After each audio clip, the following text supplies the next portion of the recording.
Cari telespettatori, cari ospiti, ben ritornati con noi. Affrontiamo come sempre un tema di grande attualità, più che mai in questi giorni. Siamo nel cuore ormai delle festività natalizie, sono alle porte, comunque ci siamo dentro, un periodo molto particolare. Parliamo delle chiusure festive, che poi non riguardano soltanto il periodo di Natale, ma poi anche più avanti altre situazioni.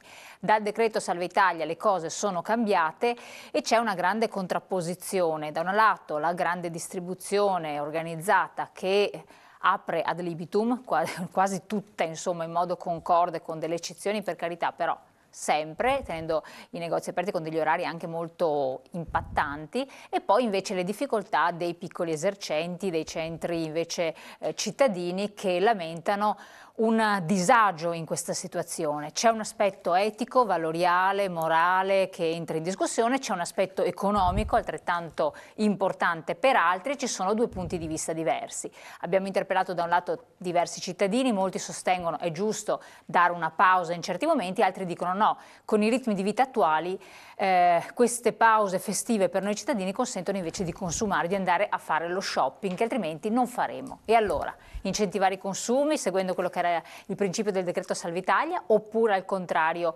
ricambiare i ritmi della vita? Insomma, progresso o regresso? Parliamone insieme ai nostri esperti, che sono qui tra l'altro molto pronti e combattivi, perché c'è in atto una serie di situazioni di cui adesso vi parleremo bene. Roberto Marcato, assessore regionale sviluppo economico, grazie di essere qui con noi. Grazie a voi, buonasera. E la Regione ci dirà cosa sta facendo. Simone Borile, Movimento 5 Stelle Padova, grazie anche a lei. Buonasera. Si è pronunciato anche in modo importante il vertice Di Maio, quindi si fa portavoce anche a livello nazionale. Graziana Zalin, consigliera regionale del PD, ben arrivata anche a lei. Buonasera, grazie. Cecilia De Panz, segretaria generale Filcams CGL, sindacato proprio del commercio, con uno sciopero indetto a giorni praticamente. Grazie anche a lei. Buongiorno a tutti. Maurizio Francescon, direttore generale Confesercenti Veneto Centrale, e quindi anticipiamo la novità Veneto Centrale, grazie di essere qui con noi, nonché presidente Cescot Veneto, con delle indagini non solo di carattere territoriale su Padova, ma sul Veneto in generale, sul commercio. Patrizio Bertin, presidente ASCOM Confcommercio Padova, grazie anche a lei di essere qui con noi.